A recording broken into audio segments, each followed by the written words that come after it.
Welcome to the Learning Pines YouTube. We hope this video helps. You start by confirming prerequisites: Vscode, Python, and Jupyter.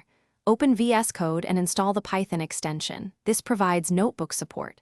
Once done, make sure Python 3.x is on your path so the editor can find it. Next, open a terminal and run pip install Jupyter. That gives you the server runtime. Then restart Vscode so the extension picks up interpreters. Now you have the essentials. Proceed to create or open a IPINB file.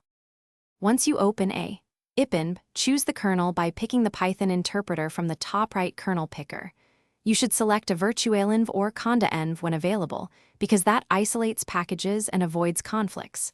If a kernel isn't listed, use command palette and run Python. Select interpreter, then reopen the notebook. Vscode launches an internal Jupyter server. This executes cells locally. Make sure to install any missing packages inside. You finish by running cells and saving work. Press Shift+Enter to run a cell, or use run above and run below for sequences. When you're done, export to script or HTML for sharing. If execution stalls, restart the kernel from the notebook toolbar and try again. Should the kernel still fail to start, install or reinstall ipykernel in the active environment and reselect the interpreter. This resolves most mismatches. Finally, restart Vscode to ensure extensions reload, then continue coding. Thanks for watching. Consider subscribing if we helped you.